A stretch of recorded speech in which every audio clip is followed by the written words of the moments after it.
Hola, buenos días con todos. Bienvenidos a una nueva sesión de clases. Espero que todos se encuentren bien. Bienvenidos. En esta sesión vamos a empezar lo que es el análisis del contenido de la unidad número 2. Entonces, miren que ya prácticamente estamos en esta semana ya llegando a la mitad de las sesiones de clase que se dan en este proceso de nivelación. Entonces, pueden notar que es un proceso bastante corto, bastante rápido y que espero que sigan esforzándose en sus actividades. Muy bien. Antes de proseguir, me gustaría recordarles que la entrega del trabajo único o trabajo autónomo todavía se puede realizar durante esta semana. Recuerden que esa actividad está habilitada hasta el sábado 10 de febrero.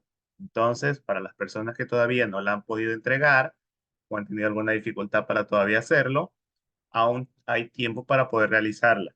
Esa actividad está disponible todavía para su entrega hasta este sábado. Muy bien. Antes de iniciar, ¿hay alguna pregunta? ¿Algo que podamos aclarar antes de empezar con la clase?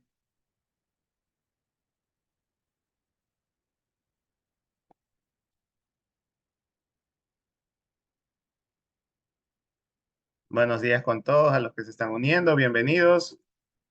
Un gusto tenerlos aquí presentes. Muy bien, parece que no hay preguntas. Bienvenidos. Un gusto estar aquí. Vamos a iniciar. Entonces voy a proceder a compartir pantalla para iniciar la clase.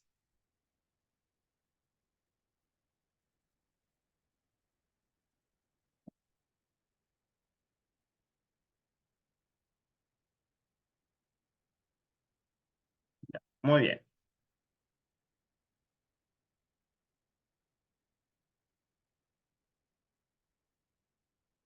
muy bien. Entonces, iniciamos. La unidad 2 se llama vectores. Es una unidad bastante importante porque este capítulo de vectores se aplica en muchas apartados o subclasificaciones que tiene la física, sobre todo para problemas que tienen que ver con magnitudes físicas vectoriales, por lo que es importante aprender. ¿Cuál es el resultado de aprendizaje de esta unidad? Reconocer las estructuras algebraicas multidimensionales al utilizar las magnitudes vectoriales en la descripción de fenómenos físicos en el planteamiento y resolución de problemas. Resultados de aprendizaje de la clase, conocer la diferencia entre las magnitudes escalares y las magnitudes vectoriales, reconocer las partes y la representación analítica de un vector, conocer las diferentes clases de vectores y los sistemas de coordenadas. Los temas que vamos a ver el día de hoy: clasificación de magnitudes, representación analítica de magnitudes vectoriales, descomposición de un vector y sistemas de coordenadas. Muy bien. Como primera parte, vamos a analizar primero lo que es una cantidad escalar y una cantidad vectorial. ¿Cuál es la diferencia entre ellas? Muy bien. Iniciamos analizando lo que es cantidad escalar. Son las cantidades físicas o magnitudes físicas que se especifican o se nombran o se utilizan a través de un número y una unidad. Para poder ser representadas, solo necesita un número y la unidad que la acompañe.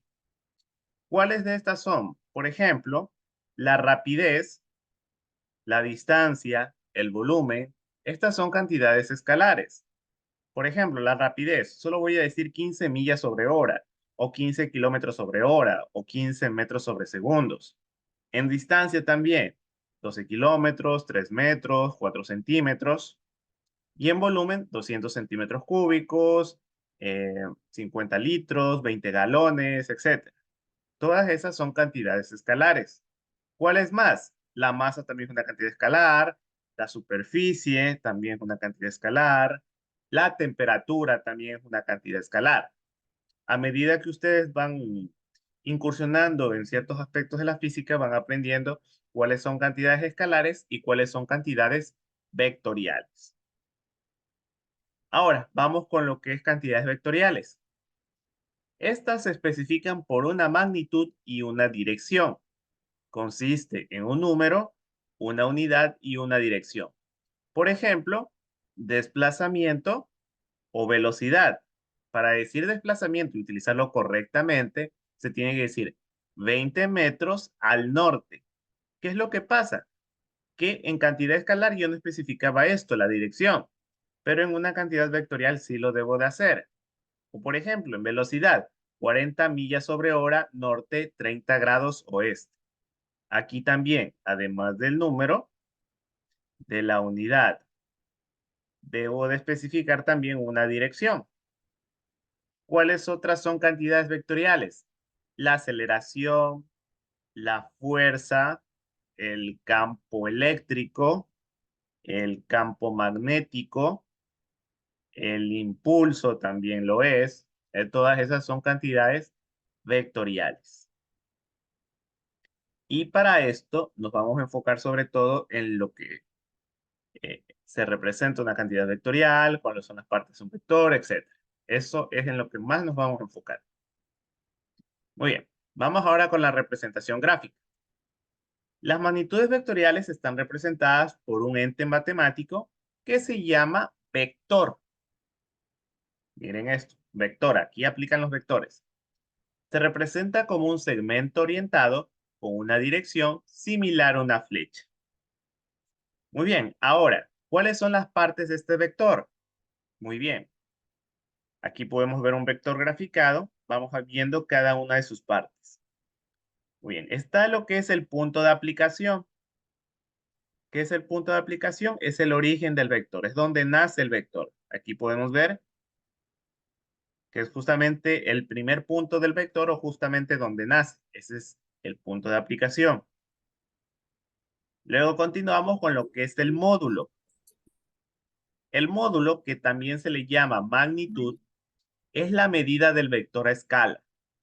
Es decir, que es el segmento lineal eh, y que representa básicamente cuánto de intensidad tiene el vector, todo el segmento lineal. Por eso aquí pueden ver que va desde el punto de aplicación o el origen hasta el punto final del vector.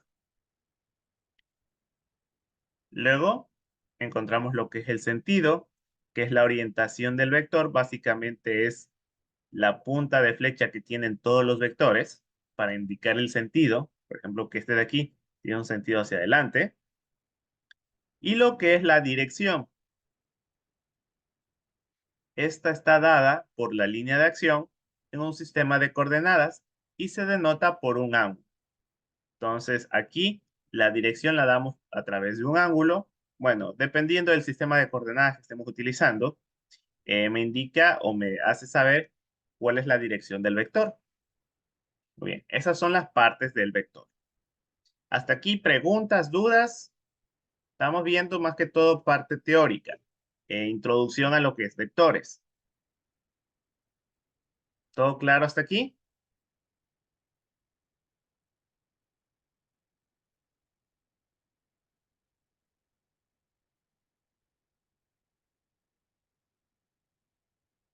Ah, ya, listo. Muy bien, muchas gracias. Ok, continuamos. Ahora, clases o tipos de vectores. Aquí vamos a ver algunos tipos diferentes y cada uno de estos tiene una característica para poder ser diferenciados. Muy bien, empezamos con el vector libre. Este vector, bueno, se caracteriza, ¿por qué? Porque el punto de aplicación, que ya lo vimos, que es el origen del vector, se puede trasladar a cualquier punto del espacio sin alterar el efecto de su acción. Ejemplo, la velocidad de propagación de luz en el vacío. A ver, Isidro me dice que no me puede escuchar. Ya, un ratito, Ronnie, ya te contesto. No te preocupes. Pero no sé si los demás sí me pueden escuchar, porque Isidro me dice que no me puede escuchar nada.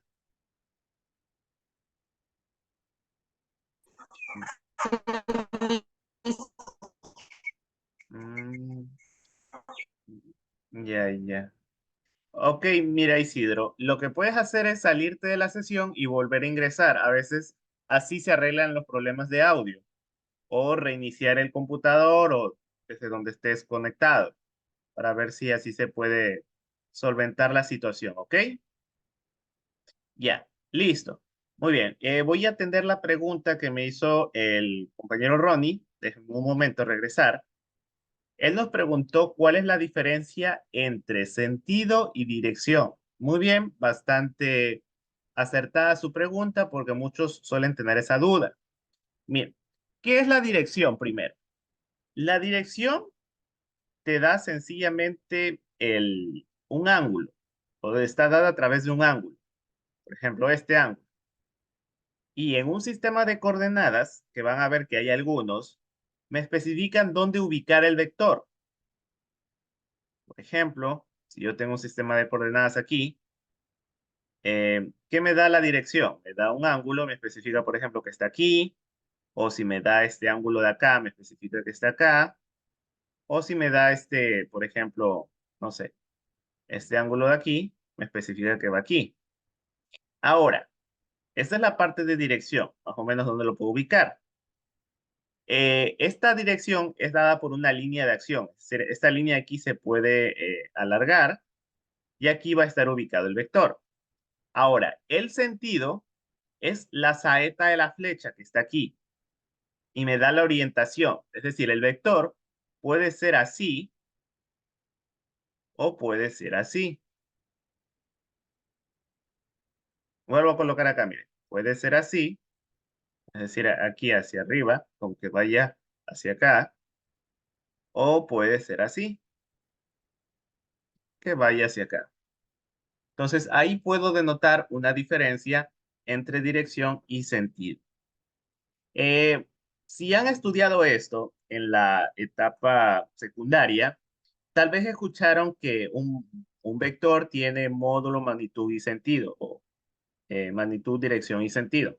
Muy bien, esa es, ahí se destaca también la diferencia, ¿ok? Ah, ya, muy bien, Isidro, sí, me alegro. Ok, continuamos. Ok, estaba aquí, en lo que era tipos de vectores. Entonces, lo que les había manifestado, el vector libre, se puede trasladar y no cambiar el efecto de su acción. Es decir, que no importa dónde lo ubique, sigue representando lo mismo. Aquí nos da un ejemplo, la velocidad de propagación de luz en el vacío. Es un ejemplo bastante extremo. Digamos que solo el vector que representa la velocidad de un objeto cualquiera, por ejemplo, aquí podemos ver un auto, yo el vector velocidad, yo puedo ubicarlo, puedo colocarlo, por ejemplo, en la parte de al frente del carro, en la parte de arriba, en la parte de abajo o en la parte de atrás del vector. No importa dónde lo ubique, ¿qué va a pasar? Sigue representando la velocidad de todo el auto. Entonces, aquí no hay cambio si yo lo coloco un poquito más arriba o un poquito más abajo al vector velocidad. Eso me está indicando que es un vector libre. En cambio, ¿qué pasa con los vectores deslizantes? Es aquel en el que el punto de aplicación se traslada a lo largo de su línea de acción o la línea dirección. Ejemplo, la fuerza aplicada a un sólido rígido. ¿Qué pasa con este vector? Este vector, aquí por ejemplo el vector fuerza, está ubicado aquí en el mismo auto, yo puedo colocarlo tal vez un poquito más atrás, un poquito más adelante.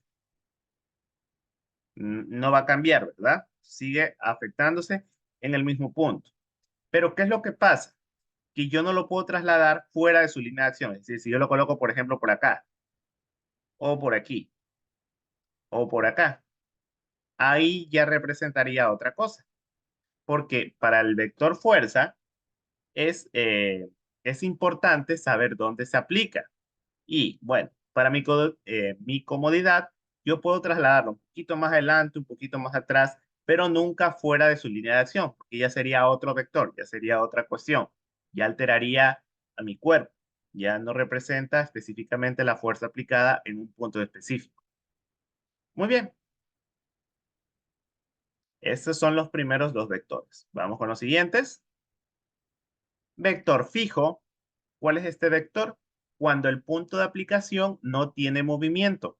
Ejemplo, el deslizamiento de un automóvil la intensidad del campo gravitatorio en un punto dado. Este vector, tal como lo dice su nombre, es fijo, no se puede mover, no se puede trasladar, no se puede deslizar, no es un vector libre ni tampoco es deslizante, tampoco se puede deslizar a lo largo de su línea de acción. Tiene que estar siempre en su lugar. Vector negativo, este vector es algo o es un vector que es opuesto a otro dado, es decir, a otro considerado positivo. Es un vector que tiene la misma magnitud, la misma dirección, pero sentido opuesto a otro considerado positivo. Aquí podemos ver al vector A, miren, aquí está desde aquí hasta acá. Muy bien, podemos ver el vector A, 4 en eje X, 2 en eje Y. Ahora, después de él vemos al vector menos A, eje X menos 4, eje Y menos 2. Miren, el vector A y el vector menos A miden lo mismo, tienen la misma magnitud. Es decir, si yo mido este segmento con este segmento, le va a dar el mismo resultado. Miden lo mismo. No sé, yo digo que esto mide 3 metros. Acá esto también va a representar los mismos 3 metros. Entonces miden lo mismo. ¿Qué es lo que pasa? También están bajo la misma línea de acción. Si yo alargo esta misma línea de acción, se encuentran en la misma línea de acción. Pero ¿qué es lo que pasa? Miren las puntas de las flechas o las saetas de las flechas de los vectores. Tienen direcciones contrarias o son opuestos. Entonces, tienen la misma magnitud porque miden exactamente lo mismo, la misma dirección porque se encuentran en la misma línea de acción, pero ¿qué pasa? Que el sentido es el opuesto. Uno, por ejemplo, va en dirección noreste y este vector menos A va en dirección suroeste. Tienen la dirección contraria. Incluso miren que hasta tienen el mismo punto de aplicación. El primer punto o el punto origen del vector también es el mismo. Entonces podemos ver básicamente que cumple con, en la parte de los vectores, cumple con igualdad en 4 de los factores, pero justamente en el factor del sentido tienen direcciones contrarias. Eso es un vector negativo. ¿Dónde se aplica esto? En una clase posterior que veremos resta de vectores, ahí se aplica el concepto de vector negativo. Vectores iguales o vectores paralelos son vectores que tienen la misma magnitud, dirección y sentido, y estos nunca se van a chocar en sus trayectorias. Aquí podemos ver varios ejemplos. Aquí el vector AB, el vector CD, el EF con el GH o el MN con el PQ. ¿Qué puede pasar? Mire, por más que alarguen ustedes estos vectores, pueden ustedes alargarlos hasta el infinito, siempre van a estar separados esta misma distancia. Nunca se van a chocar en sus trayectorias. Por más que los alargue, por más que los alargue, los alargue, los alargue, nunca van a chocar sus trayectorias. Siempre van a estar separados la misma distancia. Esos son vectores iguales o paralelos. Vectores ortogonales son aquellos que al prolongar sus líneas de acción, estos forman un ángulo de 90 grados, tal como el que podemos ver aquí. Miren, aquí está el vector A, el vector B. Puedo ver que justamente en su separación, si yo mido esto con un graduador, y justamente aquí está representado, me está indicando que aquí hay 90 grados. Si se da eso, que justamente hay un ángulo de 90 grados, puedo decir que son vectores ortogonales. Vectores nulo, ¿cuáles son? Son los vectores en el cual el origen y el extremo coinciden en un mismo punto. Básicamente, un vector nulo es esto. Ahí, eso, un punto. Su módulo es igual a cero y carece de dirección y sentido. Miren, yo a un punto yo no puedo saber qué dirección tiene ni qué sentido tiene. No puedo prolongar su línea de acción. Entonces, su módulo es igual a cero, no tiene dirección y tampoco sentido. Yo a un punto no sé hacia dónde va. Esto de aquí aparece sobre todo en resta de vectores. Cuando yo estoy restando dos vectores iguales con sentidos diferentes, aparece lo que es el vector nulo. El siguiente, que son vectores equivalentes, son vectores que sin ser iguales, producen el mismo efecto. Por ejemplo, una fuerza pequeña ubicada a gran distancia del centro en una balanza equilibra a una fuerza grande ubicada a corta distancia. Aquí, ¿qué me está diciendo? Que hay dos vectores. Son diferentes. Pueden ser diferentes en magnitud o incluso hasta en sentido, pero por la ubicación en donde se encuentran, se pueden compensar o producen un efecto parecido. Por ejemplo, aquí lo que dice, voy a hacer una pequeña balanza. Esta es una balanza.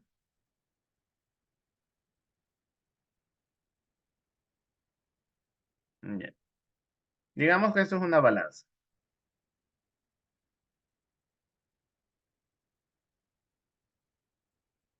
Ya.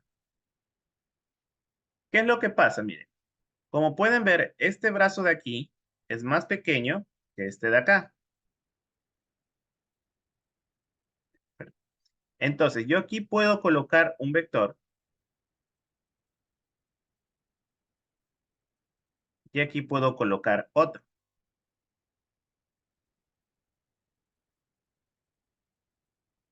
Ay, perdón, disculpe. Ya, listo. Muy bien. ¿Qué me puedo dar cuenta aquí? Miren, ¿qué pasó con este vector de aquí en comparación con este otro? Es bastante pequeño. Es decir, su módulo puede que sea la tercera, la cuarta parte.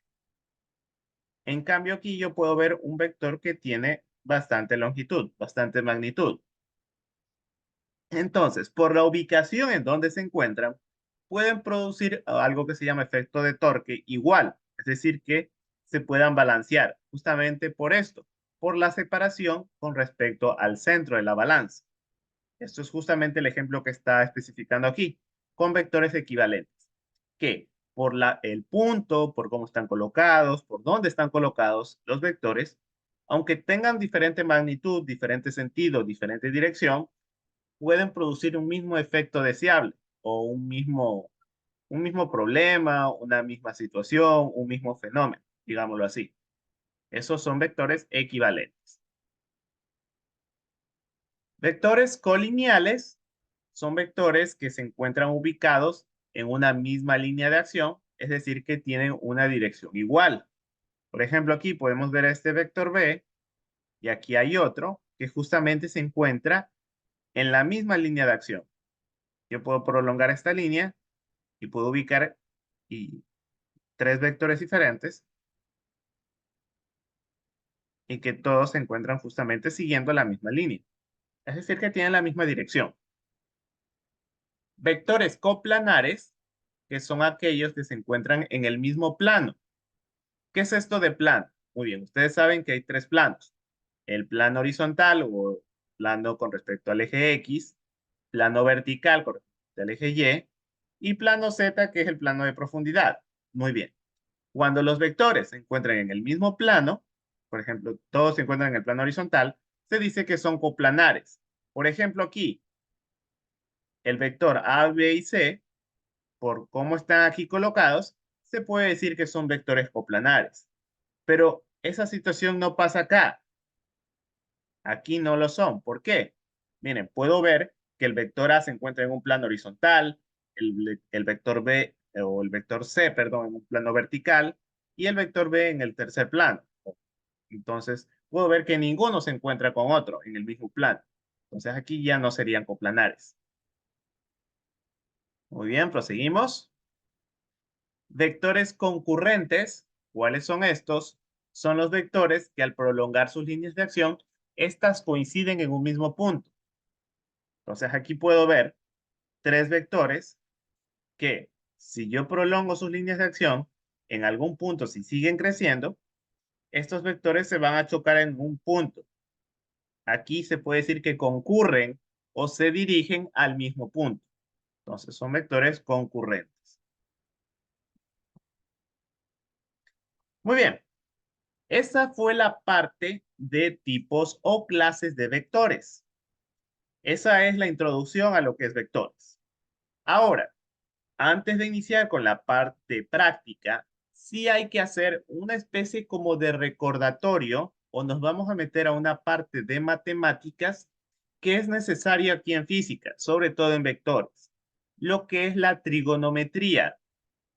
Yo creo que ya les había manifestado, en física se utilizan muchos recursos matemáticos para poder resolver los problemas. Aquí vamos a hacer un pequeño recordatorio de alguna parte importante de ellos. En concreto, sobre resolución de triángulos rectángulos, donde utilizamos Pitágoras y las funciones trigonométricas, porque lo vamos a hacer aquí. También para esto, y de aquí en adelante, es importante que cada uno de ustedes tenga una calculadora para que pueda practicar y sobre todo para que aprendan a utilizarla también. Ustedes, si están en esta clase, están siguiendo una carrera técnica. Entonces, es necesario que ustedes ya vean su calculadora como su herramienta de trabajo, como un lápiz, es decir, o como una pluma. Es decir, ya es una herramienta que ustedes deben de tener a cargo o deben mantener con ustedes todo el tiempo. Entonces, aquí también vamos a aprender a utilizar. Muy bien. Vamos con el repaso a lo que es trigonometría. En concreto, resolución de triángulos rectángulos. Muy bien. Primero, un triángulo, ¿qué es? Un triángulo es la figura geométrica que tiene tres lados. Por ver aquí, lado X, lado Y y lado E. Tres lados, ¿verdad? En concreto, nos vamos a enfocar en los triángulos rectángulos. ¿Cuál es la característica de un triángulo rectángulo? Uno de sus ángulos interiores tiene 90 grados, tal como aquí lo indico. Esta figurita, este como cuadradito, siempre se coloca en la esquina en donde el ángulo mide 90 grados y así puedo representar que es un triángulo rectángulo. Sus otros dos ángulos van a ser ángulos agudos, es decir que medirán menos de 90 grados y entre los tres deben de sumar 180 grados. Muy bien, ahora justamente voy a aprender a resolver este tipo de triángulos. ¿En qué tengo que recordar? Muy bien, para la resolución de triángulos rectángulos necesito conocer lo que se llama teorema de Pitágoras y las funciones trigonométricas de un ángulo agudo. En eso es lo que nos vamos a enfocar en estos momentos. Muy bien. Primero, el teorema de Pitágoras, ¿qué me dice? En todo triángulo rectángulo, el cuadrado de la medida de la hipotenusa es igual a la suma de los cuadrados de las medidas de los catetos. ¿Qué quiere decir esto? Voy a dibujar un pequeño triángulo. Aquí está. Puedo ver que tiene 90 grados. Esta esquina tiene 90 grados. Primero, ¿qué es eso de hipotenusa? La hipotenusa es el lado del triángulo que tiene más medida o más longitud. En este caso sería este. Este sería hipotenusa. Y los otros dos se les llaman catetos. Aquí a este le voy a llamar cateto X porque se encuentra de forma horizontal y a este cateto Y. ¿Qué me dice el teorema de Pitágoras? Que si yo elevo al cuadrado la hipotenusa, por eso aquí tengo R al cuadrado, eso va a ser igual a ¿qué? A elevar el cuadrado de los catetos y sumarlos, es decir, colocar cateto X al cuadrado más el cateto Y al cuadrado. Por ejemplo, digamos que estos lados miden 3, este mide 4. Entonces esto quedaría, por ejemplo, 3 al cuadrado más 4 al cuadrado. Si yo hago esto, por ejemplo, van a ver que aquí me va a dar 5 al cuadrado. Es decir, 5 al cuadrado va a ser 25. ¿Es igual a qué? 3 al cuadrado, que es 9, más 4 al cuadrado, 16. Aquí 25 es igual a 16 más 9, 25. Y justamente veo que se cumple el teorema de Pitágoras. Entonces, el cuadrado de la hipotenusa R al cuadrado es igual a la suma de los cuadrados de los catetos. Elevar los otros dos lados al cuadrado y sumarlos. X al cuadrado más Y al cuadrado. Muy bien. Ese es el teorema de Pitágoras. Es parte del pensum, entonces en algún momento en su etapa secundaria debieron haber revisado esto. Igual estamos haciendo un recordatorio. Ahora, vamos con las funciones trigonométricas. Muy bien. Las funciones trigonométricas no se aplican a lados, se aplican a ángulos. Existen seis: seno, coseno, tangente, cotangente, secante y cosecante. Pero nosotros nos basta con enfocarnos en tres. ¿Cuáles son estas? Seno, coseno y tangente. Son con las primeras con las que se estudian. Las otras son las inversas de estas. El cotangente es la inversa del tangente, la secante es la inversa del coseno y la cosecante es la inversa del seno. Pero por ahora solo enfocarnos en estas tres que son las que necesitamos. Muy bien. ¿Cuáles son sus fórmulas? Muy bien. Primero, su representación. Seno se representa así, sen y el ángulo, porque siempre se aplica a un ángulo. Coseno, cos y en tangente, tan. Ya, muy bien. ¿Cuál es su denominación, su ecuación, su fórmula? Es eje ordenado sobre radio de vector para el seno. O también, si se lo ve en un triángulo rectángulo, es cateto opuesto sobre hipotenusa. Y aquí, aplicándolo a nuestro ejercicio, digamos que lo estoy aplicando a este ángulo que está aquí. Perdón, este es el ángulo. Sería fórmula cateto opuesto. ¿Qué es cateto opuesto? Es siempre el lado que se encuentra opuesto al ángulo. Por ejemplo, si este es mi ángulo de estudio, este sería el cateto opuesto, que se encuentra al otro lado del triángulo. Y, por eso aquí tiene Y, sobre la hipotenusa, que siempre es el lado más largo o de mayor longitud, R. Para coseno es abscisa sobre radio de vector o cateto adyacente sobre hipotenusa. El cateto adyacente siempre es el cateto o el lado que se encuentra al lado del ángulo y que no es la hipotenusa. Por ejemplo, aquí sería esta de aquí, X, sobre la hipotenusa que es R. Y para tangente es ordenada sobre abscisa o cateto opuesto sobre adyacente. Cateto opuesto, recuerden que es Y, por eso aquí hay una Y, y cateto adyacente, que es X, por eso aquí hay una X. Muy bien, esas son las funciones trigonométricas. Estas también las voy a utilizar, sobre todo en los ángulos, para encontrar ángulos, que aquí vendrán a ser las direcciones de los vectores. Muy bien, ahora vamos a ver cómo lo aplicamos justamente a dos triángulos. Por ahora son triángulos, después van a ser vectores, pero por ahora estamos haciendo un recordatorio de vectores, vamos a aplicarlo a ambos. Aquí me dice el problema, resolver los triángulos rectángulos. Vamos con el primero. ¿Qué es lo que tengo? Tengo este ángulo que está aquí, que me dice que es 28 grados, y tengo este lado que me dicen que mide 22 centímetros. ¿Yo qué tengo que hacer? Tengo que encontrar la medida de este ángulo de aquí, de este lado y de este otro lado. Muy bien. Aquí, ¿qué es lo más sencillo primero de calcular? Este ángulo de aquí. ¿Por qué? Porque yo ya tengo este lado, perdón, este ángulo que mide 28 grados y este de aquí, que ya por definición sé que mide 90. Y la suma de los ángulos interiores siempre son 180 grados. Entonces aquí, por ejemplo, a este ángulo le voy a llamar el ángulo X, el ángulo Y y el ángulo Z. El ángulo X más el ángulo Y más el ángulo Z miden 180 grados. X yo sé que mide 28, más Y más Z que sé que mide 90 va a ser igual a 180. ¿Qué tengo que hacer? Despejar. 90 que está sumando pasa a restar y 28 que está sumando también pasa a restar. ¿Qué me queda aquí? Y es igual 180 menos 90 y menos 28. Si yo hago eso, 180 menos 90 va a dar 90. Y 90 menos 28 va a dar 62. Sí, sí, ¿no? 62 grados. Entonces, este ángulo de aquí mide 62 grados. Muy bien, ahí terminé la parte de ángulos.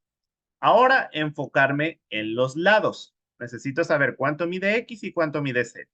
Mire, este lado Z va a ser la hipotenusa. ¿Por qué? Porque es el lado que es más largo o tiene mayor longitud. Si voy a trabajar con este ángulo de 28 grados, este de aquí sería el cateto opuesto y este sería el cateto adyacente.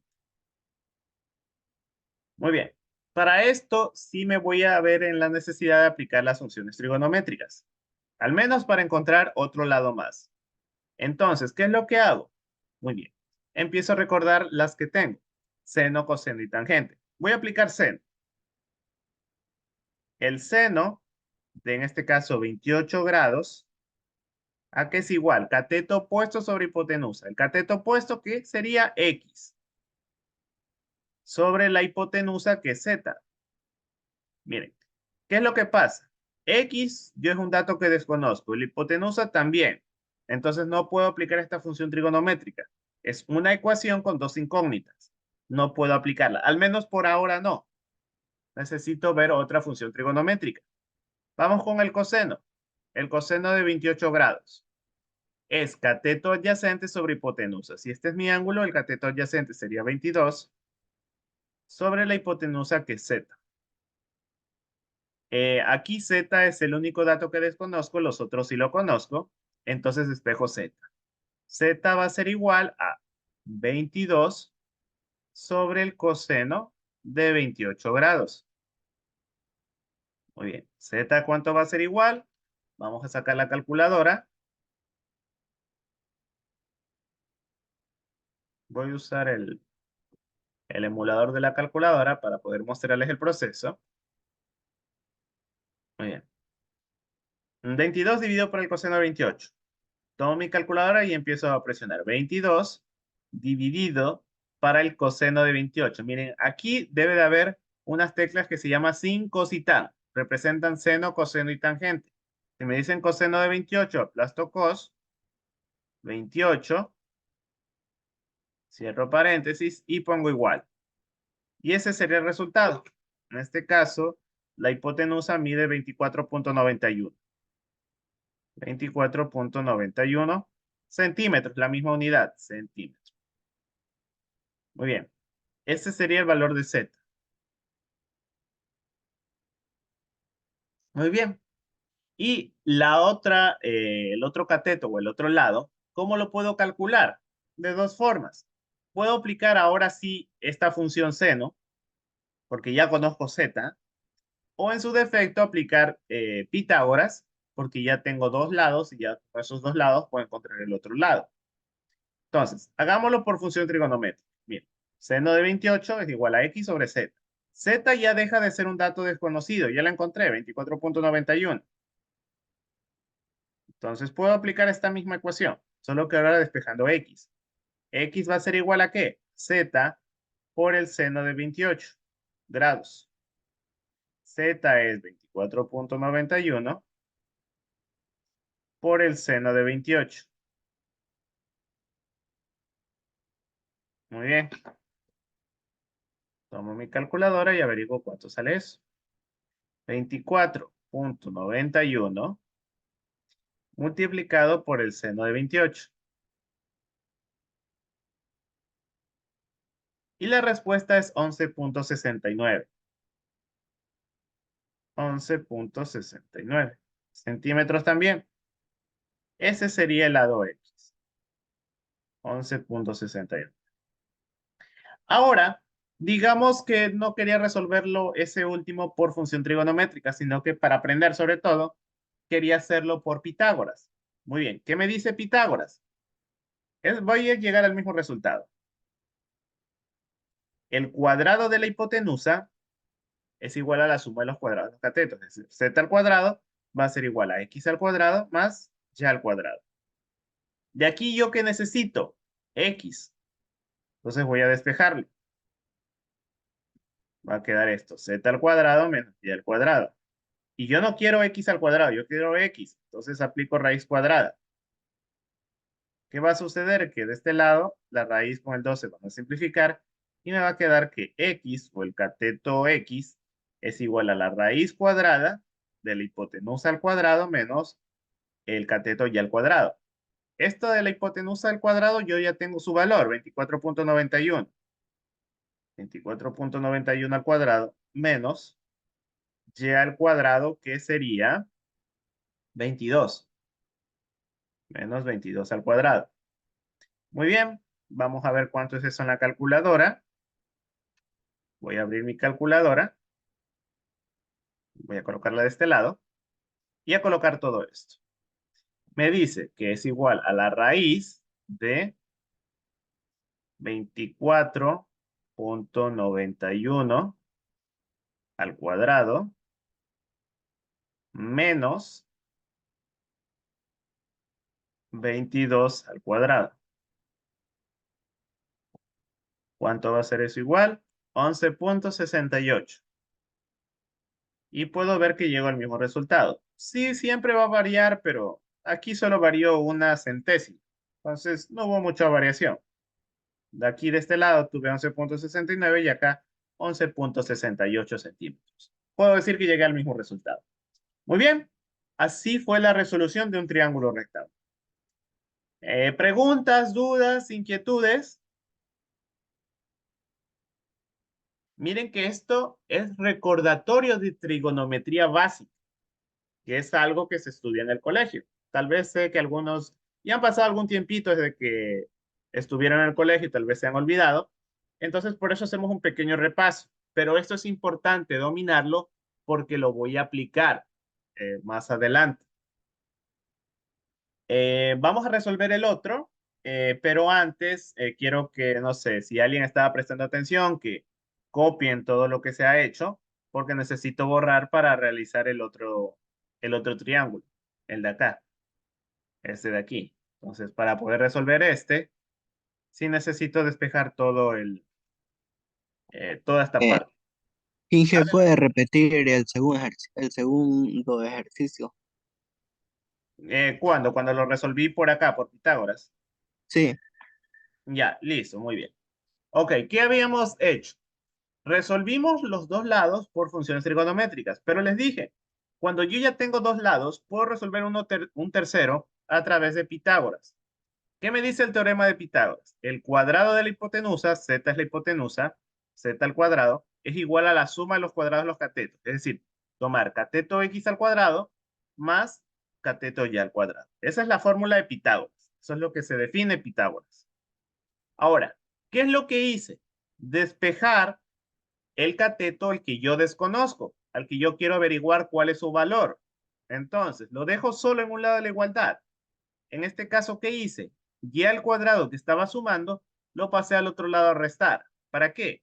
Para que me quedara x al cuadrado es igual bueno, todavía no se había sacado raíz. Z al cuadrado menos y al cuadrado. Ahora, ¿qué sucedió? Yo no quiero x al cuadrado, yo quiero x. Para deshacerme siempre en una igualdad de algo elevado al cuadrado o elevado al cubo, necesito aplicar raíz, en este caso raíz cuadrada. ¿Por qué hice esto? Porque de este lado la raíz con el 2 se van a simplificar y solo me va a quedar x, que es lo que quiero. Pero si yo aplico raíz de este lado, también necesito aplicar raíz cuadrada de este otro lado. Entonces, ¿cómo queda? Queda cateto x es igual a la raíz cuadrada de z al cuadrado menos y al cuadrado. Empiezo a reemplazar con los valores. Z a cuánto es igual? 24,91 al cuadrado menos cateto Y, que es 22 al cuadrado.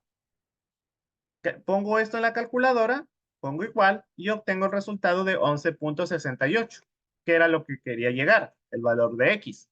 Y ahí ya resolví el triángulo. Eso es básicamente lo que se hizo. Sencillamente se aplicó a través del teorema de Pitágoras.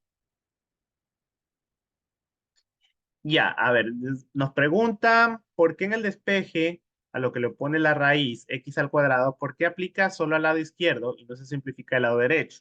Ya, porque en el lado izquierdo, cuando yo apliqué la raíz cuadrada, aquí solo hay un valor. Es decir, cuando yo aplico, por ejemplo, tengo x al cuadrado y yo aplico raíz cuadrada, la raíz con el 2 se simplifica porque solo hay un valor. Pero ¿qué es lo que pasa? Que del otro lado tenía z al cuadrado menos y al cuadrado. Entonces, al aplicar la raíz, no se puede simplificar esta con alguna de estas dos raíces. Aquí no se puede, es sencillamente por simplificación de ecuaciones. No, no se puede hacer, por ejemplo, esto solo con este, o este con este de aquí, porque aquí se están restando. Es por eso. Muy bien. En el despeje no queda menos x. Si lo haces correctamente, no. Mira, ¿qué es lo que quedaba? yo siempre trato que la variable despejada quede positiva. Entonces, ¿qué es lo que hago? Mira, x al cuadrado aquí está positivo. Entonces, ¿qué hice? Y al cuadrado que está sumando, ese lo mandé al otro lado a restar. ¿Para qué? Para que esto se mantuviera positivo. Entonces, ¿qué pasó? Voy a colocarlo más acá arriba. Z al cuadrado, eh, perdón, menos y al cuadrado es igual a x al cuadrado. Así quedó. Y después lo que hice fue voltear esto. X al cuadrado es igual a z al cuadrado menos y al cuadrado. Siempre yo en despejes trato de que la variable que estoy buscando siempre quede como positiva. Entonces, ¿qué es lo que pasó? Miren, x al cuadrado aquí seguía desde el origen positivo. Lo que hice fue lo otro, lo que lo acompañaba, que yo no lo quería ahí porque necesito la variable x sola, lo pasé al otro lado a restar. Entonces, eso fue lo que cambió negativo. Pero esto siguió siendo positivo, nunca dejó de serlo. Muy bien, más preguntas, dudas. Ya, listo, muy bien, John. Ok, muy bien. Voy a arreglar o voy a solucionar lo que es el triángulo 2. Para eso necesito despejar un poquito esto. Entonces voy a borrar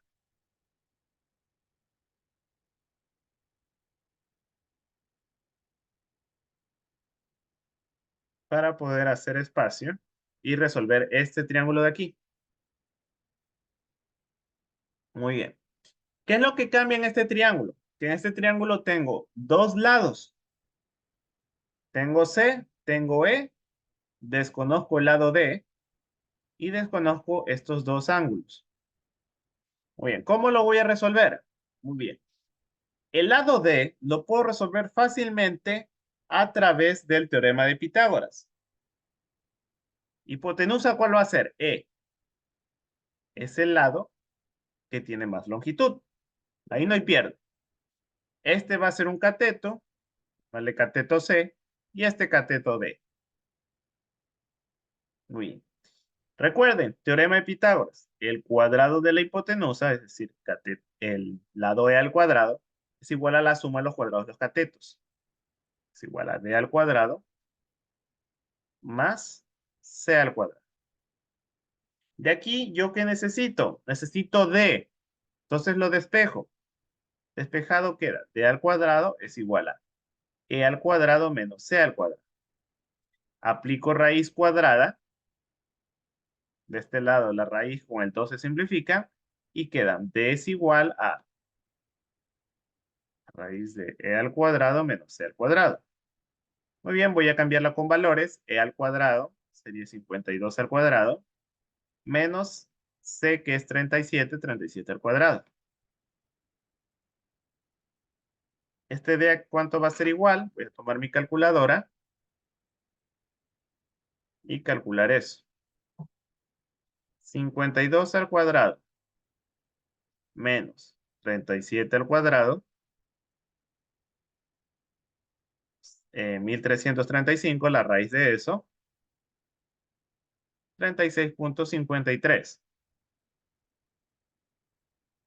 36,53 metros en este caso, porque son unidades de metros.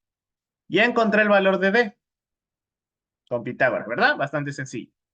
Ahora, para los ángulos necesito las funciones trigonométricas. Entonces, puedo empezar con el ángulo C o puedo empezar acá con el ángulo D, con cualquiera de los dos. Y tengo que ver qué función trigonométrica me sirve para ellos. Entonces, voy a empezar con el ángulo C. Voy a hacer aquí el ángulo C. Miro y veo, por ejemplo, si utilizo el seno del ángulo C es que cateto opuesto sobre hipotenusa. El cateto opuesto, si este es el ángulo, sería su lado opuesto. Lo conozco, ¿verdad? 37. Dividido para la hipotenusa, que es 52. Entonces puedo resolverlo. Pero para aquí poder simplificar una función trigonométrica, necesito aplicarle su inversa. Es decir, ¿qué es lo que voy a hacer aquí? Seno de C, que es igual a 37 sobre 52, le aplico seno a la menos 1. Y a este lado también seno a la menos 1. ¿Qué es la inversa? O decir arcoseno. Acá, seno a la menos 1 con seno se simplifican y queda el ángulo C es igual seno a la menos 1 de 37 sobre 52. Muy bien. ¿Cómo se calcula eso? Con la calculadora. Muy bien. Miren, voy a borrar todo. Miren, aquí donde yo normalmente aplastado y aparece sen, ¿qué voy a hacer? Voy a aplastar primero la letra Shift y luego ese botón, seno. ¿Qué aparece aquí? Sin menos 1. Aquí te está diciendo que es el arco seno o la inversa del seno, o el seno a la menos 1. Muy bien, aquí empiezo a colocar los datos. 37 dividido para 52. 37 dividido para 52. ¿Y eso qué es igual a? 45.36. 45.36. ¿Qué? Esto es un ángulo. Sería grados. Muy bien. Ya tengo el ángulo C. Ya con esto puedo hacer por suma de ángulos interiores 90 más 45 y encontrar ese ángulo. Eso lo hicimos en el anterior triángulo. Vamos a hacer por otro lado, usando otra función trigonométrica. Para D, por ejemplo, para D, en antes ya usé la función seno. Vamos a usar la función coseno. Coseno del ángulo D es igual a cateto adyacente sobre la hipotenusa. Para este ángulo, ¿cuál sería su cateto adyacente? Es el cateto que está junto al ángulo. Por ejemplo, si este es mi ángulo y que no es la hipotenusa, sería este. Es el mismo 37. Para él, para este ángulo, este sería su adyacente. Y miren que para el otro ángulo, ese es su opuesto. Depende de la perspectiva de qué ángulo estoy utilizando. Un lado puede ser un cateto opuesto o un cateto adyacente. Muy bien. Cateto adyacente sería igual a 37 dividido para la hipotenusa. La hipotenusa siempre es la hipotenusa. En este caso, 52. El lado que tiene mayor longitud. Bien. Recuerden lo que les dije. Aquí voy a colocar otra vez coseno de D es igual a 37 sobre 52. Aplico en este caso arco coseno o coseno a la menos 1. Coseno a la menos 1. Aquí coseno a la menos 1 con coseno se simplifican. Y aquí queda que el ángulo D es igual a coseno a la menos 1. Espera en un momento. Ya, aquí. Coseno a la menos 1 de 37 dividido para 52. Muy bien, vamos a hacerlo en la calculadora. Shift, cos, aparece cos a la menos 1 o coseno a la menos 1 de 37 dividido para 52. Cierro paréntesis y eso es igual a 44.64, ya redondeado. 44.64 grados. Ese sería el otro ángulo. Y ahí ya resolví todo el triángulo. Entonces, como pueden ver, ya lo resolví todo. A ver, por acá me preguntan en lo de cos y sen a la menos 1. Ya, a ver, esas son funciones o decir arco coseno o arco seno o coseno a la menos 1 o seno a la menos 1. Son funciones trigonométricas inversas.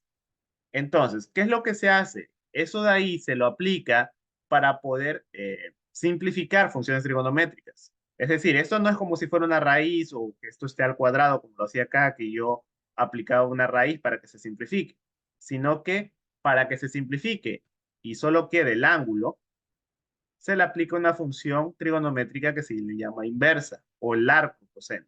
Entonces, eso causa que, por ejemplo, seno a la menos 1 con seno se puedan simplificar. Eso se lo ve en matemáticas. Aquí lo que hacemos es directamente utilizar la funcionalidad de esto. Entonces, ¿qué causa eso? Cuando yo aplico eso en ambos lados de la igualdad, de este lado, el seno con el seno a la menos 1 se simplifican y de este lado solo queda seno a la menos 1 de lo que tenía originalmente, que era 37 sobre 52. Eso causa que ya directamente me dé el resultado del ángulo. Bueno, repito, Esto se aprende en trigonometría en el colegio. Aquí lo que hacemos es sacar lo más importante porque lo utilizamos directamente aquí para los vectores, sobre todo para cálculo de ángulo. Entonces, por eso es que se lo aplica. Es como tener, no sé, x a la menos uno por x. ¿Qué es lo que pasa si yo hago esto? Muy bien, potencias con bases iguales. Aquí se sobreentiende que hay un 1. Se suman sus exponentes. Menos uno más uno, que va a dar x a la cero. Y x a la cero es 1. Eso es lo que está sucediendo. Muy bien. ¿Ok? Aquí ya hemos resuelto triángulos rectángulos, como pueden ver. Ahora, aplicado ya a vectores, que es lo que nos interesa, ya la parte vectorial, la parte de física. Muy bien.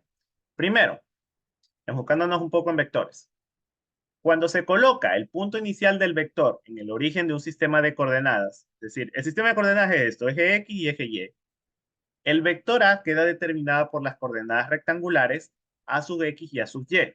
Entonces, un vector, cuando tú lo colocas su punto de aplicación en el origen de coordenadas, voy a destacar el vector, este sería el vector A, este tiene algo que se llama componentes, que es su equivalencia en los ejes.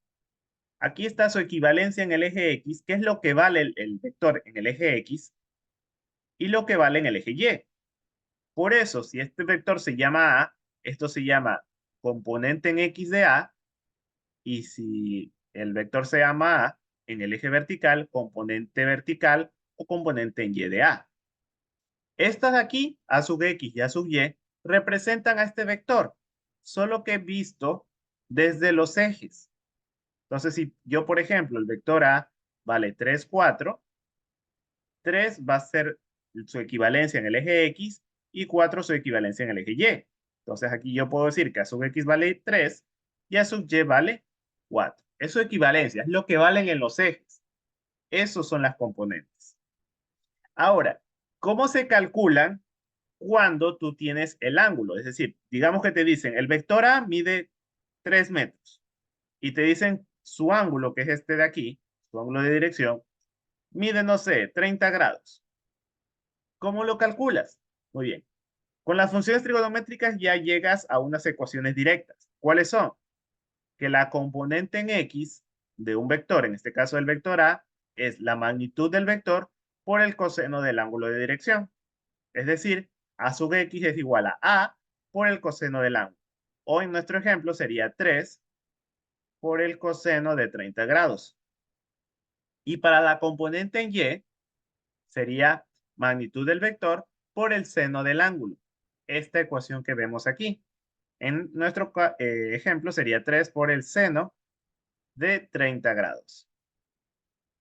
Son ya las ecuaciones directas para cálculo de las componentes. Las componentes representan a un vector, solo que visto desde el punto de vista de sus ejes, en este caso el eje X y el eje Y. Eso en dos dimensiones, que es lo que nos vemos. Después hay estudios en donde se ven con tres dimensiones, pero nosotros solo nos enfocamos aquí en dos dimensiones. Esas son las componentes de un vector. Ahora, para calcular de la magnitud de un vector, hay una ecuación que ya la conocemos, que es esta de aquí. ¿Cuál es esa ecuación? Es la de Pitágoras, solo que aplicada a vectores. Entonces, bueno, primero me estaba saltando algo. Que un vector se puede representar como la suma de sus componentes, componente en X más componente en Y. Para cuando, si en algún ejercicio nos dicen calcule la magnitud de un vector, en función de los componentes, aplico esta ecuación que está aquí. ¿De dónde proviene? Proviene de Pitágoras. ¿Por qué? Porque este sería el vector A, este sería su componente en X y este es su componente en Y. ¿A qué se asemeja esto? A un triángulo rectángulo. Entonces, por eso, esta es su ecuación. Es la ecuación de magnitud de un vector. Y para su dirección, utilizamos esta. Tangente del ángulo es igual a componente en Y sobre componente en X. Esto nos da la dirección de un vector en función de sus componentes. Con respecto al eje X positivo, se pueden calcular mediante la siguiente ecuación. Tangente del ángulo es igual componente en Y dividido para componente en X. Muy bien, esas son las otras dos ecuaciones que necesito dominar. Bien, proseguimos. Luego tenemos un concepto que es el concepto de vector unitario. El vector unitario es un vector cuyo módulo es igual a 1, por eso se llama unitario, vale 1. ¿Y qué me va a dar? Siempre me da la dirección de otro vector. ¿Cómo se calcula? El vector unitario, denme un minuto solo para contestar una llamada.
Ok, disculpen por eso. Yo normalmente no contesto llamadas durante la clase, pero era de una persona que necesitaba atender. Ya, a ver, vuelvo otra vez. Vector unitario. Es un vector cuyo módulo es igual a 1. Normalmente se utilizan para dar la dirección de otro vector. ¿Cuál es su ecuación? Vector unitario siempre va a ser con respecto a otro. Vector unitario de A es el vector A dividido para su magnitud. Esta es la ecuación de vector unitario. ¿Por qué? Porque A viene siendo dada la magnitud de un vector. Esta es la ecuación de magnitud de un vector. El vector unitario, en este caso A, tiene la misma dirección y sentido que el vector A, pero no tiene unidades, o que su unidad es igual a 1. Luego existe otro concepto que se llama ángulos directores. Son aquellos que forman el vector con los ejes positivos X y Y del sistema de coordenadas. Sus valores varían entre 0 y 180 grados. Existe el ángulo director alfa, que es el que forma el vector con el eje positivo de las X, y el vector beta o ángulo director beta, que es el que forma el vector con el eje positivo de las Y. ¿Cuáles son sus ecuaciones estas? Coseno director alfa es igual a componente en X del vector dividido para su magnitud. Y para el coseno director beta es componente en Y del vector dividido para su magnitud.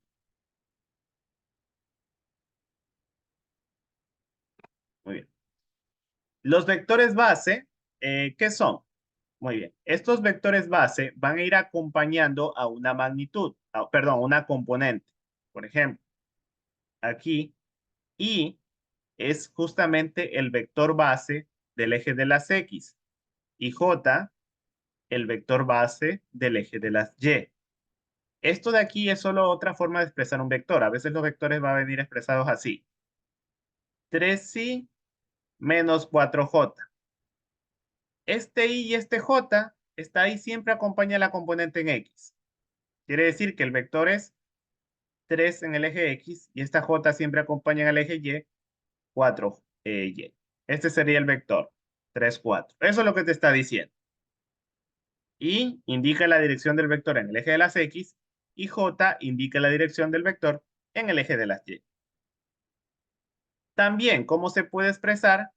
Bueno, también se puede expresar como su vector unitario, que sería el coseno director de alfa por I más el coseno director de beta por J. Muy bien.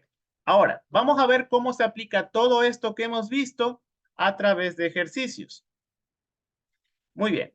Aquí tengo un vector. A ver, primero, déjenme ver una pregunta que me hacen acá. José Vera también se expresa con A y B. Ya, es que lo que pasa es que ya los vectores van a tener un nombre. Por ejemplo, aquí yo estoy usando siempre, por ejemplo, el vector A. Eso de A y B, bueno, A y B se utilizaba cuando eran triángulos rectángulos, es decir, cuando estaba haciendo recordatorio, por ejemplo, de triángulos, de trigonometría.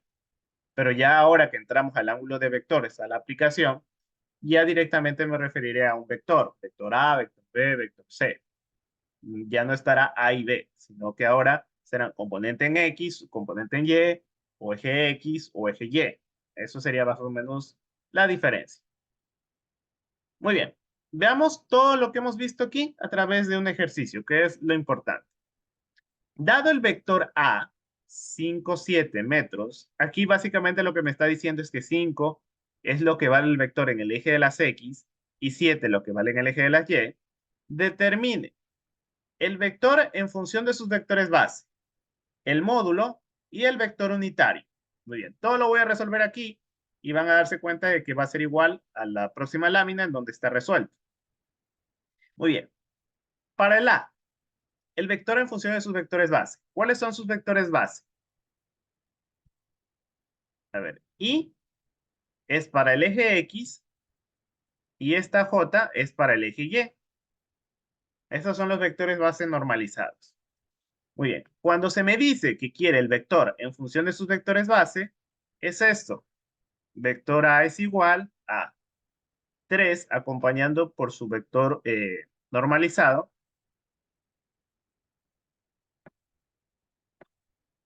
más 7 J. Ahí está. Eso fue literal A. Siempre, cuando me dicen el vector en función de sus vectores base, ¿cuáles son los vectores base? Estos. Para I, acompañando a la componente en X, y J acompañando a la componente en Y. Entonces, sencillamente pongo cada uno del valor de los componentes acompañados de estos vectores base. Directamente ahí, A es igual a 3i más 7j y A es el vector en función de sus vectores base. Profe, es 3, es 5, no 3. Ay, gracias. Sí, perdón. Ya lo corrijo. Muchas gracias por la corrección.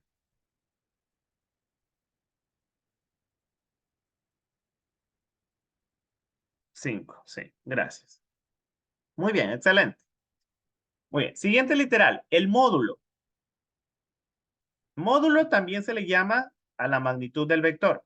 Puede decir módulo magnitud. Muy bien.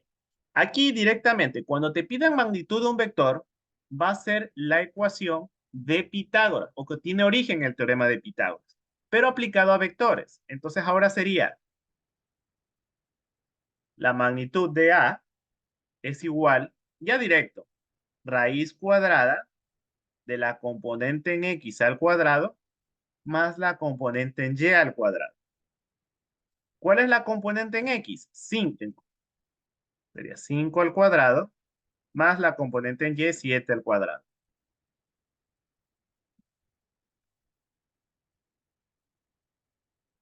Muy bien, vamos a hacer eso en la calculadora. Raíz cuadrada de 5 al cuadrado más 7 al cuadrado. Y eso va a ser igual a raíz de 74, que es 8.6. Entonces, la magnitud del vector es 8.6 metros, porque aquí está en metros. Tiene que usar la misma unidad. Esa sería la magnitud del vector. Ese es el literal B. El módulo o magnitud. Puede estar así, la magnitud del vector o el módulo del vector es lo mismo. Te están preguntando lo mismo. Muy bien. Ahora veamos lo que es el vector unitario.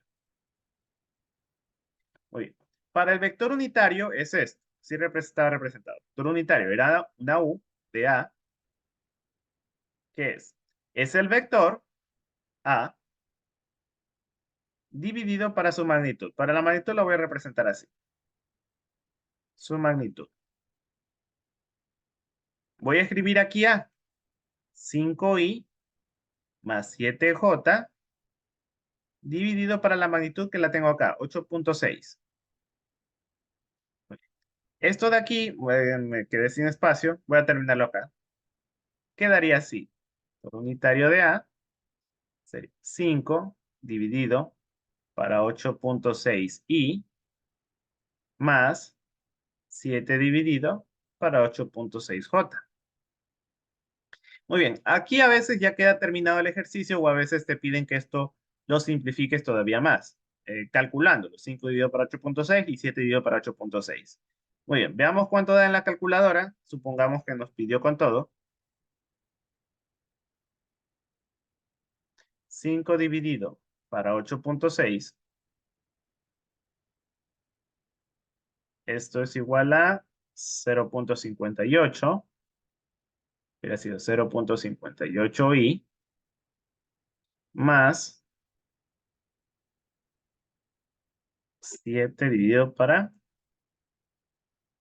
8.6. 0.81j. 0.81j. Bien, eso hubiera sido su vector unitario. Muy bien, vamos a comprobarlo. Ya lo explico. Primero vamos a hacer una comprobación con lo que es la respuesta.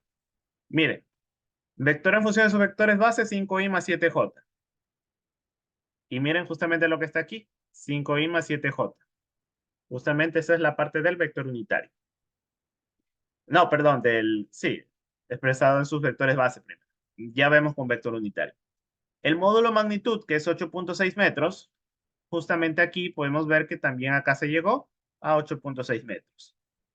Y el vector unitario, aquí me decía 5 dividido por 8.6 más 7 dividido por 8.6, y justamente está aquí, 5 dividido por 8.6 y más 7 dividido por 8.6 J. Muy bien. Por acá nos pidieron volver a repetir lo de vector unitario. No hay problema. Esta es la ecuación de vector unitario, esta que está aquí. El vector unitario es cada una de las componentes dividida para su magnitud, acompañadas del vector normalizado, IJ. Entonces, ¿qué es lo que pasó aquí?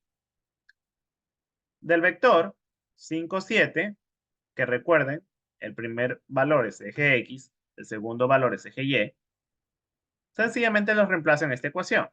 Me dice, vector unitario de A, componente en X, aquí me dice que es 5, es 5, dividido para su magnitud, que lo calculé acá, 8.6. J e I, coloco ahí, más. Componente en Y, que miren que es el 7, dividido para su magnitud A, 8.6. Y aquí, J. Y ahí está escrito el vector unitario de A.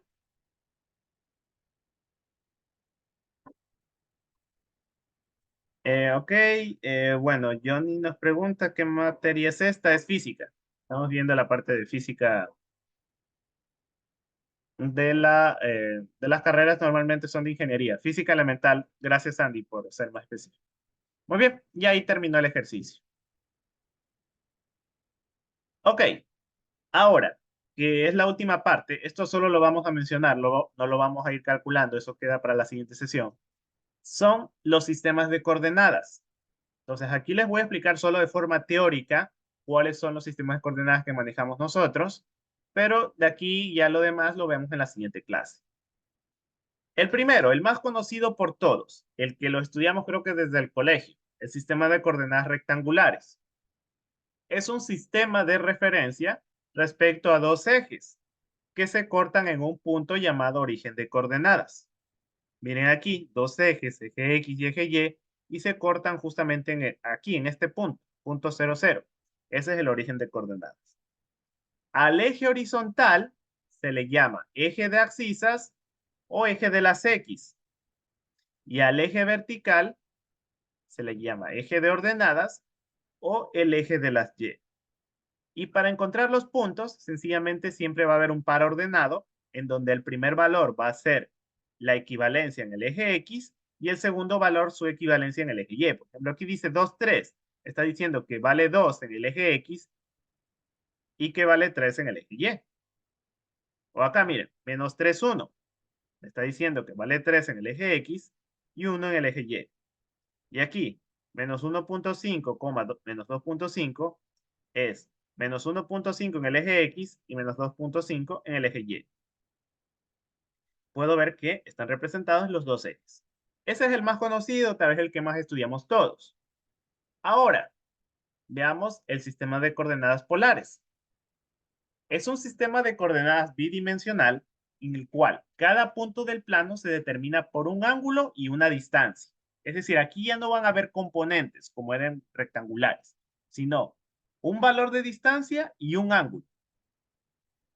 En forma de par ordenado, RO, donde R es la distancia del punto al polo y teta es un ángulo positivo en sentido antihorario. Entonces, aquí, ¿qué forma van a tener? Por ejemplo, así, 3 metros 30 grados. Esta es la forma de expresar aquí en el sistema de coordenadas polares, 3 metros 30 grados. Me está diciendo que el vector en su magnitud es 3 Profe, metros. no está en la pantalla.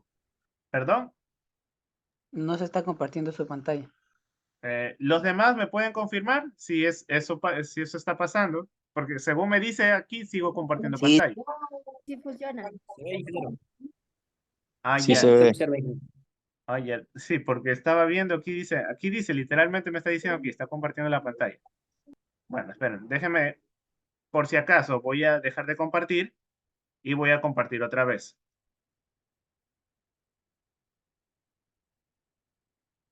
En un momento que se cargue, ya. Espero Sí, que ahí se haya solucionado. sí. Ah, ya, listo, muy bien. Excelente. Entonces, aquí, este 3 metros va a ser R. Y este ángulo aquí va a ser teta. Esto de aquí es justamente un vector expresado en coordenadas polares. Este ángulo que está aquí va a representar este ángulo de aquí, siempre en sentido antihorario, es decir, en contra de las manecillas del reloj. Y, por ejemplo, si es 30 grados, va a estar ubicado, por ejemplo, aquí. Si es, por ejemplo, 120 grados, va a estar más o menos por acá. Va a ser más o menos así. Si llega a ser, por ejemplo, de 215 grados, sería más o menos ubicado por acá. Y si es, por ejemplo, de 310 grados, sería más o menos ubicado hasta acá. Así. Siempre en sentido antihorario. Ese es el sistema de coordenadas polares. Y el otro es el sistema de coordenadas geográficas. Este está formado por dos ejes perpendiculares entre sí. También se intersectan en un punto, que se le llama origen. Pero aquí hay una diferencia con los demás. Utiliza puntos cardinales, norte, oeste, sur y este, para poder dar dirección.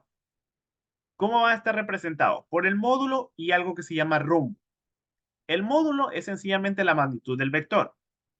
Miren, aquí, la posición de un punto en el plano queda determinada por un par ordenado R y rumbo.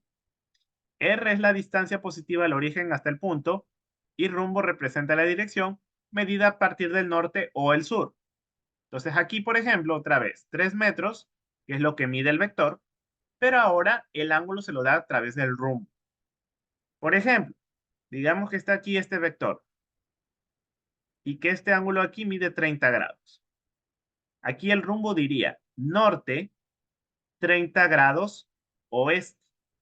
Ese sería el rumbo. Digamos que está acá, en este segundo cuadrante, y que este ángulo mide 60 grados. Mide también 3 metros. Aquí, por ejemplo, sería 3 metros, norte, 60 grados. Ay, perdón. A ver, esto es este, perdón. Y es que le puse una O y yo la confundí con este. Es norte, 30 grados este. Bien. Aquí sería 3 metros, norte, 60 grados oeste. Si está ubicado, por ejemplo, acá o aquí, partirán desde el sur. Por ejemplo, digamos que este es un ángulo de 40 grados. Sería 3 metros, sur, 40 grados, oeste. Y si es el de acá, sería 3 metros. Digamos que este ángulo mide 50 grados. Sería sur, 50 grados, este. Entonces, como puedo ver, es otra forma de representar. Cuando se llama geográficas, ya tengan en la mente que se utilizan los puntos cardinales.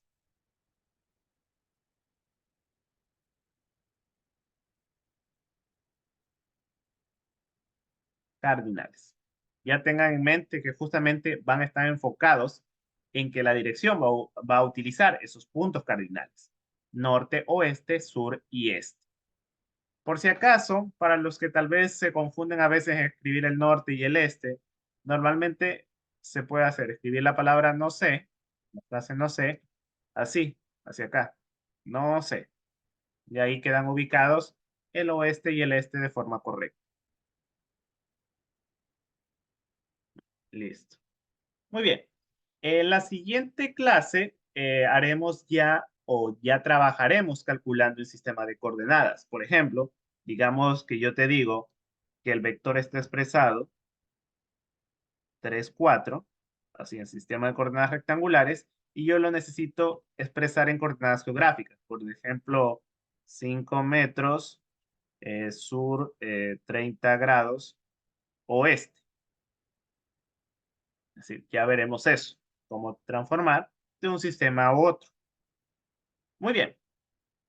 Antes de finalizar, vamos a ir haciendo también la actividad de refuerzo. Como saben, hemos estado haciendo lo que es la parte del Genially. Entonces, déjenme un momento para dejar de compartir y pasar al... ay, creo que ya lo había cerrado. Tengo un momento. Para pasar a la parte del Sócrates. Ya aquí está. Déjenme que no he copiado todavía la... Aquí está. Muy bien. Entonces, para los que puedan, recuerden que es solo una actividad de aprendizaje que hemos estado haciendo a lo largo de todas las clases. Podemos ingresar a un pequeño test justamente utilizando la herramienta Socrates, muchos ya la conocen. Se ingresa de la misma manera, siempre, gosocrates.com y el nombre de la clase Hernán Carrión, o escaneando este código QR. También se puede ingresar así. Entonces, vamos a tomarnos un tiempito para hacer esta actividad de refuerzo. Van a ser preguntas cortas, a ver, siempre son como 5 preguntas, y es más que todo para reforzar lo que están aprendiendo. Entonces, por favor, vayan ingresando. A ver, José nos dice pase el link. A ver, déjame. Socrates.com. A ver, ese es el enlace y el nombre de la clase o el nombre de la sala es física. Ah, perdón, clase Hernán Carrión.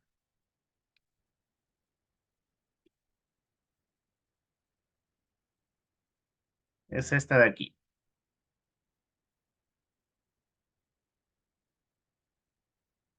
Clase Hernán Carrión. Déjame ver si es que tal vez aquí no puedo ingresar porque aquí estoy con el filtro o con el usuario de docente. Déjame ver si tal vez abriendo otro navegador puedo ir.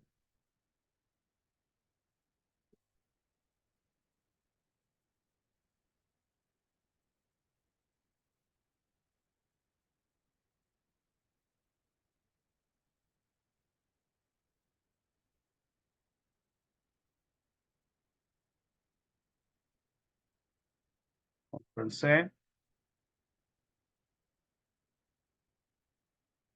Ya, ahí está. Entonces, eso te da directamente el acceso a aquí donde dice Student Login y aquí donde dice nombre de la sala. Ahí escribes justamente clase Hernán Carrión y ahí te da el paso. Así tal como lo hago aquí. Clase Hernán Carrión. Muy bien. Voy a regresar al otro para los que están accediendo por código QR. Está aquí.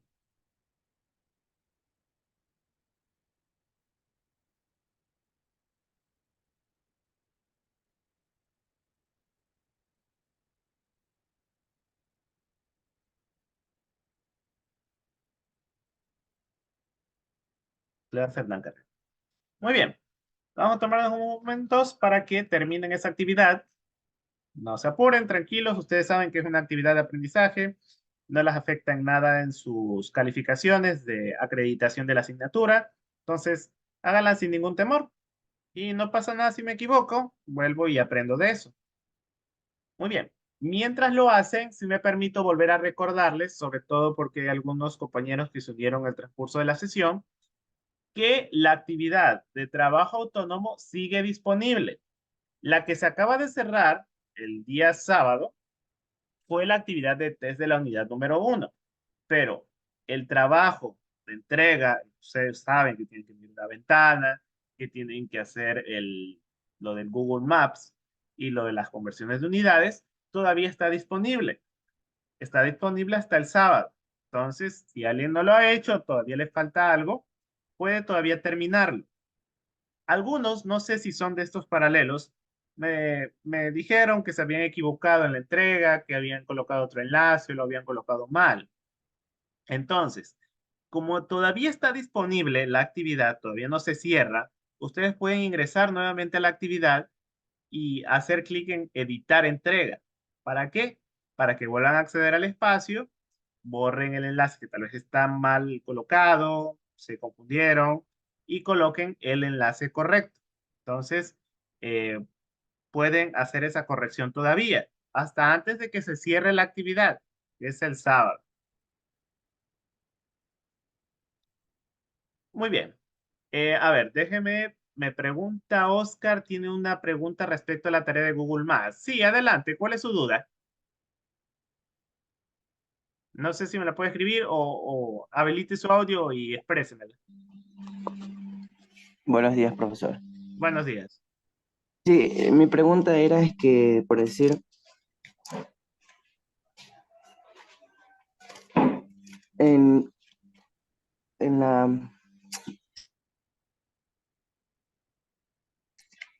la segunda opción, que es kilómetros sobre hora, ¿Ya? ya, por decir, cuando nosotros hacemos mm, lo que nos da la longitud y el tiempo, eso se divide y me da kilómetros sobre minutos. Sí, ok. Ese resultado lo convierto a kilómetros sobre hora y ahí ese se pone ahí en la primera opción. Sí. Con ese resultado de kilómetros sobre hora comienzo a desarrollar las otras opciones o es con el mismo que me salió de Google Maps. Puede hacerlo las dos formas, pero aquí lo recomendable, que es el objetivo de practicar, es que partas desde kilómetros sobre minuto a las demás unidades. Pero bueno, si ya empezaste de kilómetros sobre hora, llevarlo al otro y después al otro, bueno, tampoco pasa nada, igual es práctica de ejercicio, que eso es lo que buscamos. Entonces, igual, lo óptimo sería partir desde kilómetros sobre minuto a las demás unidades, pero si ya hiciste kilómetros sobre minuto, kilómetros sobre hora, no recuerdo cuál sigue, creo que era millas sobre hora, no recuerdo exactamente. Digamos que era millas sobre hora y luego pasaste a la siguiente y después a la siguiente, después a la Sí. siguiente. Bueno, tampoco pasa nada, no hay problema. No es que van a perder puntos por eso. Siempre y cuando estén las conversiones, está bien. Ok, gracias. Tenía esa duda. Ya, listo, muy bien. Ok. Eh, bueno, vamos a ver, creo que por aquí había alguna otra pregunta. Ah, dicen si puedo explicar nuevamente cómo se envía. Ya, listo, no hay ningún problema. Dejemos un ratito que los compañeros están accediendo, estamos haciendo la práctica y ya les explico nuevamente cómo hacer la entrega. No hay problema con eso. Bueno, también ya veo que ya muchos están accediendo. Ya, muy bien. Voy a colocarle otra vez aquí para los que quieran seguir ingresando.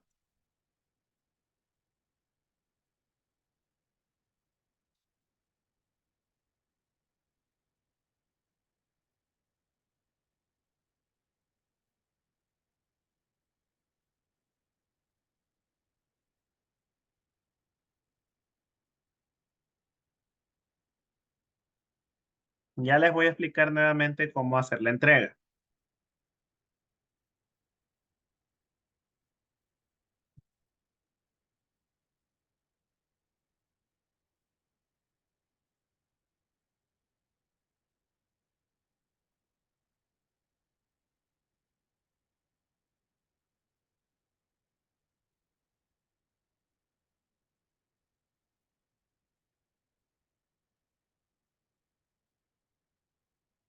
Vamos a esperar un par de minutos.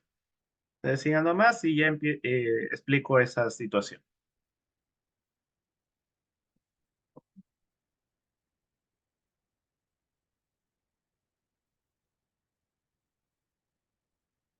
Normalmente queda habilitada por estos momentos y bueno, siempre lo dejo un poquito más de tiempo, como unos 20 minutos después de la clase. Más que todo es para que puedan practicar. Ese es el objetivo del Sócrates y de estas actividades que hacemos en todas las sesiones.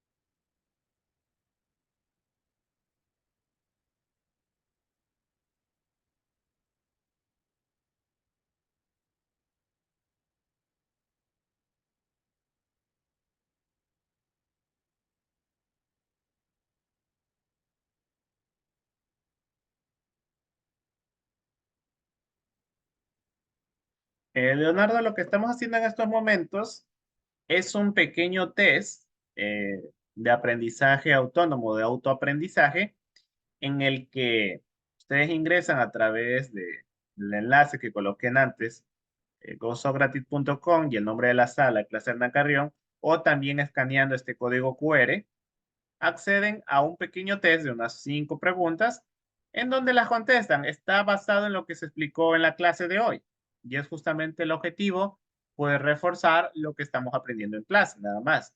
No es una actividad de acreditación, entonces no se preocupen por el puntaje, no se preocupen si se equivocan o no, que es justamente parte del proceso. Entonces, puedo ver en qué me equivoqué, si tal vez ese concepto no lo he entendido correctamente y me da la retroalimentación. Entonces, ese es el objetivo de esa actividad que estamos haciendo ahorita.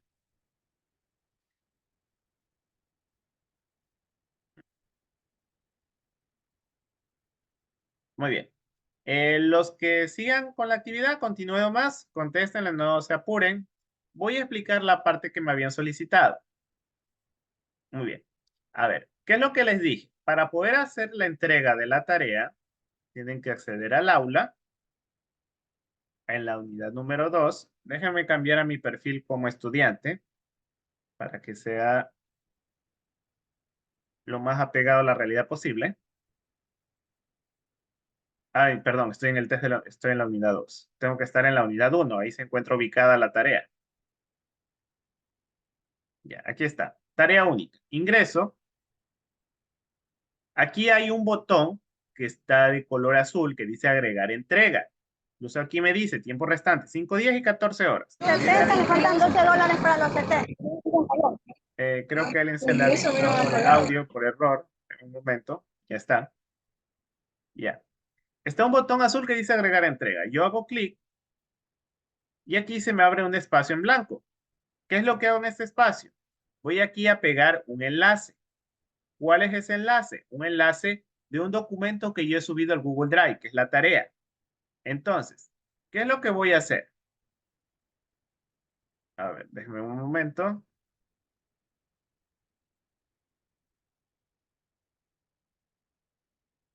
Ya, aquí está. Este es el Drive. Ya, este es mi Drive. Aquí voy a crear una carpeta. Voy a ponerle ahí tarea de física. Porque a veces ha pasado que me han enviado tareas de otras asignaturas. La vez pasó que me enviaron una de química. Aquí en tarea de física, lo que hago es subir mi tarea. Entonces, digamos que aquí voy a subir un archivo. A ver si tengo alguno por aquí. Ya, este de aquí. Digamos que ese es el archivo ya finalizado, ya contestado todo. Muy bien, hago clic derecho en él, me voy a la opción de compartir y aquí en compartir debo de cambiar el permiso de acceso. Normalmente por defecto está en restringido. Necesito cambiarlo a cualquier persona con el enlace para que el docente no tenga problemas al ingresar a él. Copiar enlace me voy a la actividad. Aquí está. Y aquí pego el enlace. ¿Ya? Miren, lo pego. Y luego hago clic en guardar cambios. Y miren qué es lo que pasa.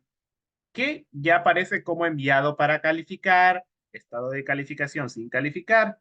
Está el enlace y la entrega.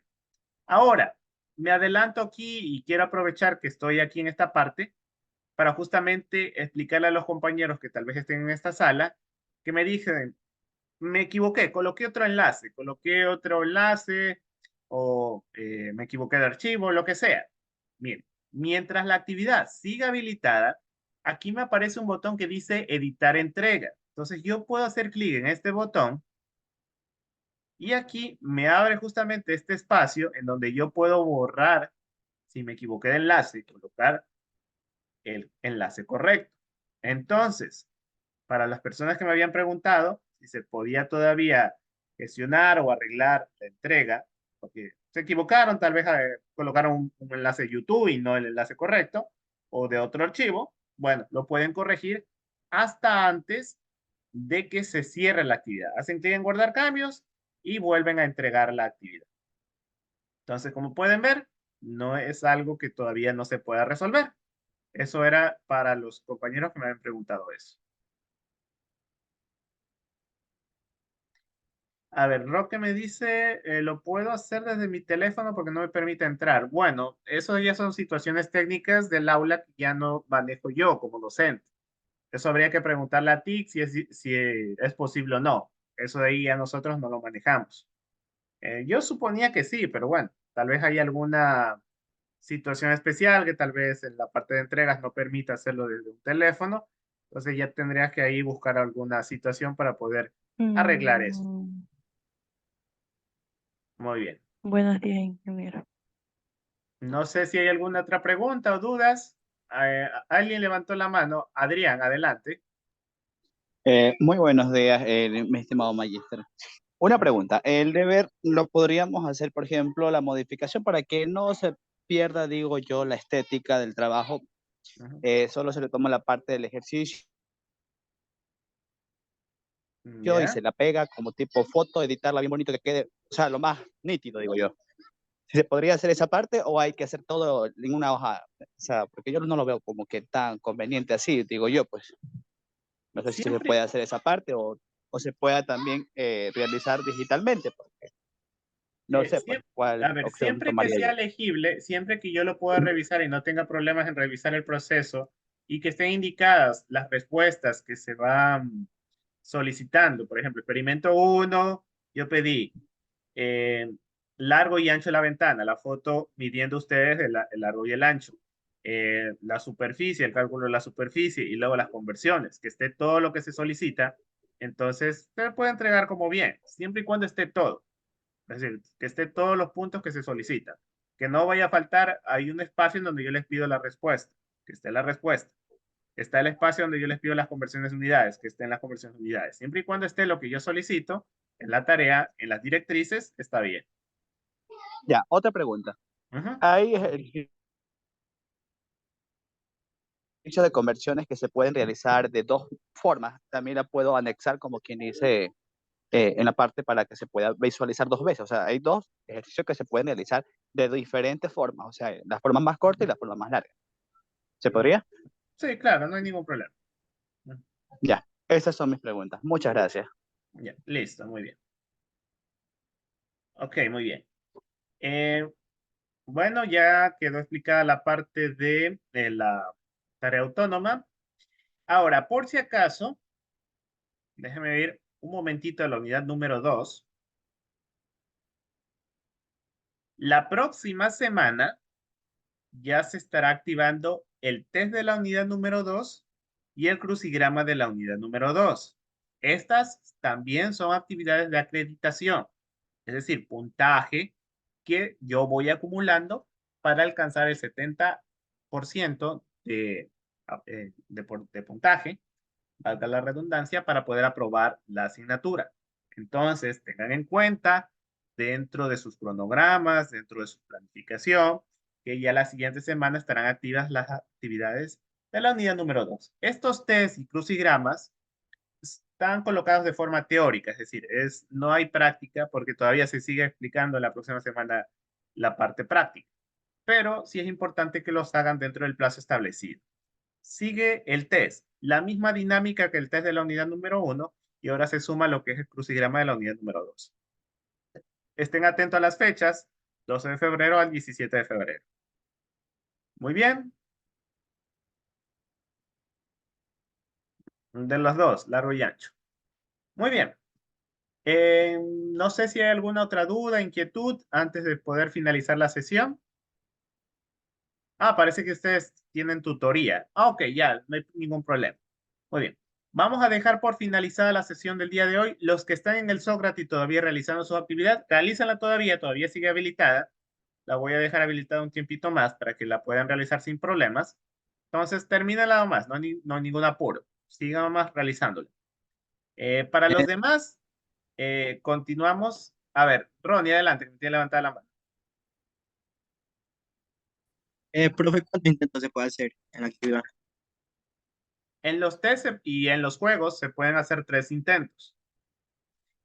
Con respecto a la entidad del Sócrates. Bueno, creo que mientras esté habilitado, creo que pueden hacer algunos, pero igual, ustedes con que solo hagan un intento, les aparecen las preguntas y les aparece la retroalimentación. Entonces, siempre que esté habilitada, traten de hacer lo que puedan. Muy bien. Angelo, adelante. Buen día, profe. Una cosa. A ver, sí, adelante, Ronnie. Adelante, Ronnie. Profe. Ya, profe, bueno, en mi caso quería preguntarle de la actividad de Google Maps que hay que tomar en el punto de referencia. Yo vivo en el cantón Ceballos, entonces usted nos había dicho que podemos tomar como referencia la sede que queda en Quito. La pregunta sería, ¿tenemos que hacer la captura igual que como es en la ventana, como evidencia, tenemos que hacer la captura y poner de nuestro domicilio hasta allá la distancia para verificar? Por ejemplo, en mi caso sale 2 horas y media. Claro, sí. Es la captura de Google Maps que les aparece a ustedes. O sea, que les aparece ahí la ruta y que les aparece, por ejemplo, el tiempo y la distancia. Una captura ahí. Ok, Sí, profe, efectivamente. muchas Está gracias. correcto. Ya, muy bien. A ver, vamos con Andrés y con eso finalizamos porque según me dicen tienen tutoría. Entonces vamos a contestar la pregunta de Andrés y después finalizamos. Adelante, Andrés. ¿Cómo está? Muy buenos días. Muy gentil por su apertura. Sí está claro todo el tema de la tarea. ¿Me escucha, Inge? Sí, sí le Aló. escucho. Adelante. Ya, Dígame. mi pregunta, fuera de contexto, tal vez usted tiene algún número de contacto de TICS, de la U, porque necesito conectarme con ellos, con los números que están en la plataforma, pero nadie me contesta. Yo estoy en Quito, entonces se me complica. ¿Por qué me podría ayudar en ese dato usted, por favor? Bueno, yo tendría que buscarlo, pero si tal como manifiestan algunos, si tienen tutoría, con su tutor deberían de poder contactar o plantearles esa problemática para que lo puedan solventar.